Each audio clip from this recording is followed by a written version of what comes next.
ಹನುಮಂತ ದೇವರನ್ನು ಸಣ್ಣ ಪುಟ್ಟ ಅಸ್ತ್ರಗಳಿಂದ ಹಿಡಿಯೋ ಬದಲು ಅಸ್ತ್ರಗಳಲ್ಲೇ ಉತ್ಕೃಷ್ಟವಾದ ಅಸ್ತ್ರ ಬ್ರಹ್ಮಾಸ್ತ್ರ, ಅದನ್ನೇ ಪ್ರಯೋಗ ಮಾಡೋಣ ಅಂಥೇಳಿ ಅತಾಸ್ತ್ರಮುತ್ತಮಂ ವಿಧೇ ಯೋಜ ಸರ್ವದುಸ್ಸಹಂ ಸತೇನ ತಾಡಿತೋ ಹರಿಹಿ ವಿಚಿಂತಯನ್ ನಿರಾಕುಲಃ. ಉತ್ತಮವಾದ ಬ್ರಹ್ಮಾಸ್ತ್ರವನ್ನು ಬಾಣದಲ್ಲಿ ಹೂಡಿದ್ದಾರೆ. ಇಂದ್ರಜಿತ್ ಆ ಬಾಣವನ್ನು ಹನುಮಂತ ದೇವರ ಮೇಲೆ ಬಿಟ್ಟಿದ್ದಾರೆ. ಅದು ಎಂಥ ಬಾಣ ಅದು ಅಂದರೆ ಸರ್ವದುಸ್ಸಹಂ, ಯಾರೂ ಕೂಡ ಅಸ್ತ್ರದಿಂದ ಪಾರಾಗಲಿಕ್ಕೆ ಸಾಧ್ಯ ಇಲ್ಲ. ಒಂದೊಂದು ಅಸ್ತ್ರಕ್ಕೆ ಒಂದೊಂದು ಪ್ರತಿ ಅಸ್ತ್ರಗಳಿದೆ. ನೀವು ಆಗ್ನೇಯ ಅಸ್ತ್ರ ಎದುರಾಳಿ ಬಿಟ್ಟರೆ ಅದಕ್ಕೆ ಪ್ರತಿಯಾಗಿ ವಾರುಣಾಸ್ತ್ರ ಬಿಡಬಹುದು. ಸಂಮೋಹನ ಅಸ್ತ್ರವನ್ನು ಪ್ರಯೋಗ ಮಾಡಿದರೆ ಅದಕ್ಕೆ ಪ್ರತಿಯಾಗಿ ವಿಜ್ಞಾನಾಸ್ತ್ರ ಅಂತ. ಒಂದೊಂದು ಅಸ್ತ್ರಕ್ಕೆ ಒಂದೊಂದು ಪ್ರತಿ ಇದೆ. ಆದರೆ ಈ ಬ್ರಹ್ಮಾಸ್ತ್ರಕ್ಕೆ ಮಾತ್ರ ಆ ರೀತಿ ಪ್ರತಿ ಅಸ್ತ್ರ ಇಲ್ಲ. ಅದು ಬಲಿ ಆಗಲೇಬೇಕು. ಯಾರಿಂದಲೂ ಕೂಡ ಎದುರಿಸಲಿಕ್ಕೆ ಸಾಧ್ಯ ಇಲ್ಲದಂತಹ ಬ್ರಹ್ಮಾಸ್ತ್ರವನ್ನು ಹನುಮಂತ ದೇವರ ಮೇಲೆ ಬಿಟ್ಟಿದ್ದಾರೆ. ಆ ಬ್ರಹ್ಮಾಸ್ತ್ರ ಬಂದು ವೇಗವಾಗಿ ಹನುಮಂತ ದೇವರನ್ನು ಅಪ್ಪಳಿಸಿದೆ. ಅಲ್ಲ, ಹನುಮಂತ ದೇವರಿಗೆ ಇಷ್ಟೆಲ್ಲ ಬಾಣ ಬಿದ್ದಾಗ ಚೂರಾದರೂ ನೋವು ಆಯ್ತಾ, ಏನಾದರೂ ಗಾಯ ಗೀಯ ಆಯ್ತಾ? ನಿರಾಕುಲ. ಆಕುಲ ಅಂದರೆ ವ್ಯಥೆ, ದುಃಖ. ಹನುಮಂತ ದೇವರಿಗೆ ಕಿಂಚಿತ್ತೂ ಆಗಲಿಲ್ಲ. ನಿಮಗಾಗಲೇ ಹೇಳಿದೆ, ಒಂದು ದೊಡ್ಡ ಕಲ್ಲಿನ ಬೆಟ್ಟಕ್ಕೆ ಪೂರ ಒಂದು ಮಣ್ಣಿನ ಹೆಂಟೆಯನ್ನು ಹೊಡೆದರೆ ಆ ಕಲ್ಲಿಗೇನಾದರೂ ನೋವಾಗಲಿಕ್ಕೆ ಸಾಧ್ಯವಾ? ಹನುಮಂತ ದೇವರ ಶರೀರ ಅಂಥದ್ದು. ಅದನ್ನೇ ಪಂಡಿತಾಚಾರ್ಯರು ತ್ರಿಷ್ವಪ್ಯೇವಾವತಾರೇಶ್ವರಬಿರಪಗರಣಂ ಹಿಂಸಿತೋ ನಿರ್ವಿಕಾರ. 3 ಅವತಾರಗಳಲ್ಲಿ, ಹನುಮ ಭೀಮ ಮಧ್ವಾದಿ ಅವತಾರಗಳಲ್ಲಿ ಅರಿಭಿಹಿ ಹಿಂಸಿತ ಅಪಿ, ಶತ್ರುಗಳು ಬಹಳವಾಗಿ ಹನುಮಂತ ದೇವರನ್ನು ಪೀಡಿಸಿದರೂ ಕೂಡ ಅವರಿಗೆ ಯಾವುದೇ ವಿಧವಾದ ದುಃಖ ಆಗಲಿಲ್ಲಂತೆ. ಅಸ್ತ್ರಶಸ್ತ್ರಗಳಿಂದ ದುಃಖಕ್ಕೆ ಒಳಪಡುವ ದೇಹ ಅವ್ರದ್ದಲ್ಲ. ಅಂತಹ ಅಸ್ತ್ರವನ್ನು ಬಿಟ್ಟಾಗ ಯಾವುದೇ ವಿಧವಾದ ವ್ಯಾಕುಲ ಇಲ್ಲದ ಹನುಮಂತ ದೇವರು ವಿಚಾರ ಮಾಡ್ತಾ ಇದ್ದಾರೆ. ಮಯಾವರ ವಿಲಂಘಿತ ಹೆನೇಕಶಸ್ವಯಂ ಭುವ ಸಮಾನನೀಯ ಏವ ಮೇ ತತೋತ್ರ ಮಾನಯಾಮ್ಯಹಂ. ಹನುಮಂತ ದೇವರು ಹೀಗೆ ಯೋಚನೆ ಮಾಡಿದ್ದಾರೆ.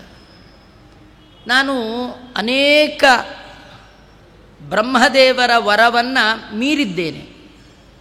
ಬ್ರಹ್ಮದೇವರ ಅಸ್ತ್ರ, ಬ್ರಹ್ಮದೇವರ ವರ ನನಗೇನು ವಿರೋಧವನ್ನು ಉಂಟು ಮಾಡೋಲ್ಲ. ಯಾಕೆಂದರೆ ಹಿಂದೆ ನಾವು 2 ರಾಕ್ಷಸರ ಸಂಹಾರ ಕಾಲದಲ್ಲಿ ಕೇಳಿದ್ವಿ.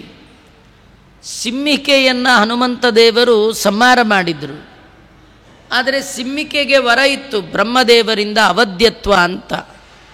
ಆ ವರವನ್ನು ಮುಂದುವರಿಸಿ ಆ ವರಕ್ಕೆ ಯಾವ ಬೆಲೆಯನ್ನು ಆ ಕಾಲಕ್ಕೆ ಕೊಡದೆ ಆ ವರವನ್ನು ಮೀರಿ ಹನುಮಂತ ದೇವರು ಸಿಂಹಿಕೆಯನ್ನು ಸಂಹಾರ ಮಾಡಿದ್ದಾರೆ.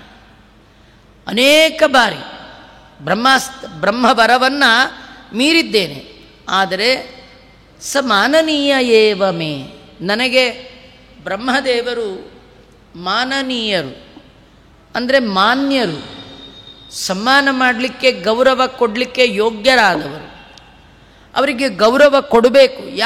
ಯಾಕೆ ಕೊಡಬೇಕು ಅಂದರೆ, ಯದ್ಯಪಿ ವಾಯುದೇವರಿಗೂ ಬ್ರಹ್ಮದೇವರಿಗೂ ಯಾವ ವ್ಯತ್ಯಾಸ ಇಲ್ಲ.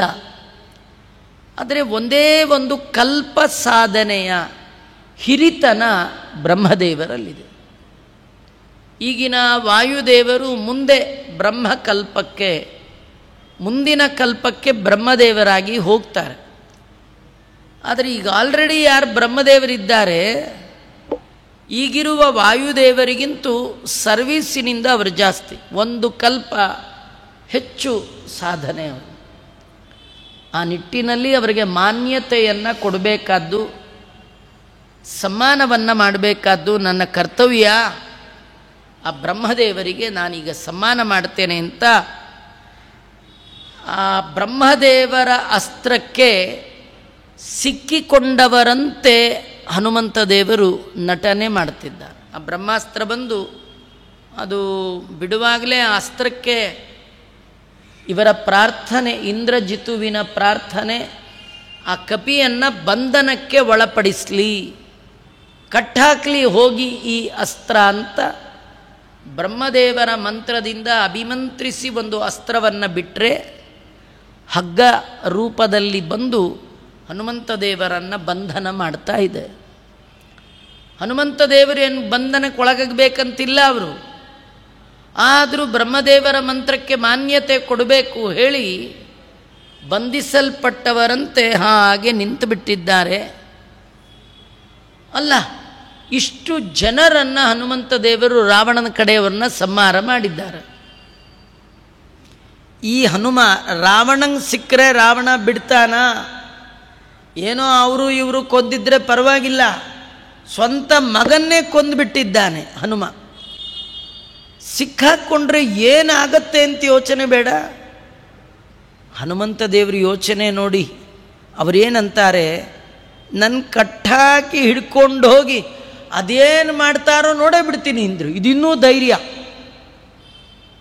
ಸ್ವಲ್ಪನೂ ಭಯನೇ ಇಲ್ಲ. ನಿರ್ಭಯತ್ವಂ, ನಿರ್ಭಯಕ್ಕೆ ಮತ್ತೊಂದು ಹೆಸರೇ ಹನುಮಂತ ದೇವರು. ಇಮೇ ಚ ಕುರ್ಯುರತ್ರ ಕಿಂ ಪ್ರವೃಷ್ಟ ರಾಕ್ಷಸಾಂಗಣ. ಅತ್ಯಂತ ಕೋಪಾನ್ವಿತರಾದ ರಾಕ್ಷಸರು, ಈಗ ರಾವಣನ ಪಾಳೆಯದ ರಾಕ್ಷಸರಿಗೆ ಈ ಕಪಿಯ ಮೇಲೆ ಭಾರೀ ಸಿಟ್ಟು. ಯಾರ್ಯಾರು ಸತ್ತಿದ್ರು, ಅವ್ರ ಮಕ್ಕಳು, ಅವ್ರ ಹೆಂಡತಿಗಳು, ಅವ್ರಿಗೆಲ್ಲ ಭಾರಿ ಸಿಟ್ಟಿದೆ. ಆ ಎಲ್ಲದಕ್ಕಿಂತ ಹೆಚ್ಚಾಗಿ ರಾವಣಂಗೆ ಸಿಟ್ಟು. ತನ್ನ ಮುದ್ದಿನ ಮಗನನ್ನು ಕೊಂದಿದ್ದಾನಿವನು, ಇವನನ್ನು ಬಿಡಬಾರ್ದು, ಎಷ್ಟು ಸಿಟ್ಟಿರಬೇಕು. ಹನುಮಂತ ದೇವರಂತಾರೆ, ಎಷ್ಟು ಸಿಟ್ಟು ಬಂದರೂ ಅವ್ರು ಏನು ಮಾಡಬಲ್ಲರು, ನನ್ನ ಅದೇನು ಮಾಡ್ತಾರೆ ನೋಡೇ ಬಿಡ್ತೀನಿ ಅಂಥೇಳಿ ಇತೀಹ ಲಕ್ಷ್ಯಮೇವ ಮೇ. ಮತ್ತೊಂದು, ನಾನೇ ರಾವಣ ಹತ್ರ ಹೋಗ್ಬೇಕಾದ್ರೆ ಅಡ್ರೆಸ್ ಕೇಳಿಕೊಂಡು ಇವೆಲ್ಲ ಪ್ರಾಬ್ಲಮ್. ಇವ್ರ ಕೈಲಿ ನಾನು ಸಿಕ್ಕಾಕ್ಕೊಂಡ್ರೆ ಬೇಡ ಬೇಡ ಅಂದರೂ ಎಲ್ಲಿ ಕರ್ಕೊಂಡು ಹೋಗ್ತಾರೆ ನನ್ನ? ಸ್ಟ್ರೈಟಾಗಿ ರಾವಣನ ಮುಂದೆ ಕರ್ಕೊಂಡು ಹೋಗ್ತಾರೆ. ನಾನು ಅರ್ಜೆಂಟಲ್ಲಿ ರಾವಣನ ನೋಡಬೇಕು. ಯಾಕಂದರೆ ಬರೀ ಸೀತೆಗೆ ಮಾತ್ರ ರಾಮನ ಉಂಗುರ ಕೊಟ್ಟು ಹೋದರೆ ಸಾಲದು. ರಾಮನ ಪರಿಚಯ, ರಾಮನ ಗುಣಗಳ ಗಾನ, ಅದನ್ನು ರಾವಣನ ಮುಂದೆ ಮಾಡಬೇಕು. ನೋಡಿ ಅವ್ರ ಧೈರ್ಯ ನೋಡ್ರಿ. ಕೆಲವ್ರಿಗೆ ಭಾರೀ ಧೈರ್ಯ, ಇಲ್ಲೇ ಅನ್ನ ತಿಂದು ಇಲ್ಲೇ ವಾಸವಾಗಿದ್ದು ಇದೇ ದೇಶಕ್ಕೆ ಧಿಕ್ಕಾರವನ್ನು ಕೂಗ್ತಾ ಬೇರೆ ದೇಶಕ್ಕೆ ಜೈ ಜೈಕಾರ ಹೇಳ್ತಾರೆ. ಹನುಮಂತ ದೇವರ ಧೈರ್ಯ, ಶತ್ರುವಿನ ಬಳಿಗೆ ಹೋಗಿ ರಾಮನಿಗೆ ಜೈಕಾರವನ್ನು ಹೇಳ್ತಾ ಇದ್ದಾರೆ, ರಾಮನ ಗುಣಗಾನ ಮಾಡ್ತಾ ಇದ್ದಾರೆ, ರಾವಣನಿಗೆ ಅವಮಾನ ಮಾಡ್ತಾ ಇದ್ದಾರೆ. ಭಾರೀ ಧೈರ್ಯ ಅದು. ಅದೇನು ಮಾಡ್ತಾರೋ ಮಾಡೇ ಬಿಡಲಿ ಅಂಥೇಳಿ ರಾವಣನ ನೋಡುವಂಥ ಅವಕಾಶ ಸಿಗತ್ತೆ, ರಾವಣನಿಗೆ ರಾಮನ ಸಂದೇಶವನ್ನು ಕೊಡಬಹುದು, ಹೀಗೆಲ್ಲ ವಿಚಾರ ಮಾಡಿದ್ದಾರೆ. ರಾಜಾನಂ ದ್ರಷ್ಟುಕಾಮೇನ ಮಯಾ ಅಸ್ತ್ರಮನುವರ್ತಿತಂ. ವಾಲ್ಮೀಕಿ ರಾಮಾಯಣದಲ್ಲಿ ಹನುಮಂತ ದೇವರು ಬ್ರಹ್ಮಾಸ್ತ್ರಕ್ಕೆ ಒಳಗಾಗಲಿಕ್ಕೆ ಕಾರಣವನ್ನು ಹೇಳ್ತಾರೆ. ರಾಜಾನಂ ದ್ರಷ್ಟುಕಾಮೇನ, ರಾಜನಾದ ರಾವಣನನ್ನು ನೋಡುವ ಬಯಕೆಯಿಂದ ಹನುಮಂತ ದೇವರು ಹಾಗೆ ಮಾಡಿದ್ದಾರೆ. ನಿಜವಾಗಿಯೂ ಅವರು ಬಂಧನಕ್ಕೆ ಒಳಗಾಗಬೇಕಾದ್ದಿಲ್ಲ. ಹೇಗಿದ್ದರೂ ರಾವಣನ ನೋಡಬೇಕು, ಅವನಿಗೆ ರಾಮನ ಸಂದೇಶವನ್ನು ತಲುಪಿಸಬೇಕು. ಸಿಕ್ಕಿದಂತೆ ರಾಕ್ಷಸರ ಕೈಯಲ್ಲಿ ಸಿಕ್ಕಂತೆ ನಟನೆ ಮಾಡಿದರೆ ಇವರೆಲ್ಲ ಹೇಗೂ ನನ್ನನ್ನು ಆ ರಾವಣನ ಬಳಿಗೆ ಕರ್ಕೊಂಡು ಹೋಗ್ತಾರೆ, ನನ್ನ ಉದ್ದೇಶ ಕೂಡ ಅದೇ ಇದೆ, ಅದಕ್ಕೆ ಯಾಕೆ ಒದ್ದಾಡಬೇಕು ಅಂಥೇಳಿ ಬ್ರಹ್ಮಾಸ್ತ್ರಕ್ಕೆ ಬಂಧನಕ್ಕೆ ಒಳಪಟ್ಟವರಂತೆ ನಟನೆ ಮಾಡಿದ್ದಾರೆ.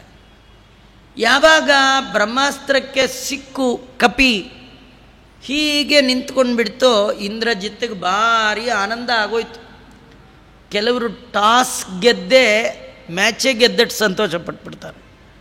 ಟಾಸ್ ಗೆಲ್ಲೋದು ಎಷ್ಟೋ ಅಷ್ಟೇ, ಮ್ಯಾಚಲ್ಲಿ ಸೋಲೋದೆ. ಈಗ ಟಾಸ್ ಗೆದ್ದದ್ದಕ್ಕೇ ಇಂದ್ರಜಿತ್ತಿಗೆ ಭಾರಿ ಖುಷಿ ಆಗೋಯ್ತು. ನಾನೇ ಪೂರ ಹನುಮಂತನನ್ನು ಗೆದ್ದೆ ಅಂತ ತಿಳಿದ. ಅಷ್ಟರೊಳಗಾಗಿ ಈ ಇಂದ್ರಜಿತ್ತು ರಾವಣನ ಕಡೆಯ ಕೆಲವು ದೈತ್ಯ ರಾಕ್ಷಸರು ವಿಚಾರ ಮಾಡಿದರು, ಈ ಹನುಮಂತ ದೇವರು ಇಂದ್ರಜಿತ್ ಬಿಟ್ಟಂಥ ಬ್ರಹ್ಮಾಸ್ತ್ರಕ್ಕೆ ಕಟ್ಟು ಬಿದ್ದಿದ್ದಾರೆ. ಈ ಅಸ್ತ್ರದ ಪವರ್ ಎಷ್ಟೊತ್ತಿರುತ್ತೋ ಇರಲ್ವೋ, ಬ್ಯಾಟ್ರಿ ಡೌನ್ ಆಗಿ ಅಸ್ತ್ರದ್ದು ಪವರ್ ಕಡಿಮೆ ಆಗಿಬಿಟ್ರೆ, ಮತ್ತೆ ಕಪಿ ಎಲ್ಲರೂ ಬಿಡಿಸ್ಕೊಂಡು ಓಡೋಗ್ಬಿಟ್ರೆ ಅಂಥೇಳಿ ತಾವೇ ಬುದ್ಧಿವಂತರು ಅಂತ ತಿಳ್ಕೊಂಡು ಬೇರೆ ಆರ್ಡಿನರಿ ಹಗ್ಗಗಳು ತಂದು ಬ್ರಹ್ಮಾಸ್ತ್ರದ ಮೇಲೆ ಓವರ್ಲ್ಯಾಪ್ ಮಾಡಿ ಬರ ಹನುಮಂತ ದೇವರನ್ನು ಕಟ್ಟಿದ್ರಂತೆ.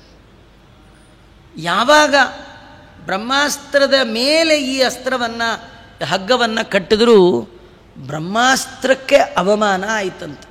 ಅಲ್ಲ, ನಾನಿರುವಾಗ ನನ್ನ ಮೇಲೆ ಇನ್ನೊಂದು ಹಗ್ಗ ತಂದು ಕಟ್ತೀರಲ್ಲ, ಹಗ್ಗದಿಂದ ಹನುಮಂತನನ್ನು ಬಂಧಿಸೋದಾದರೆ ನಾನ್ಯಾಕಿರಬೇಕು ಅಂತ ಅಸ್ತ್ರ ಹೊರಟೇ ಹೋಯಿತು.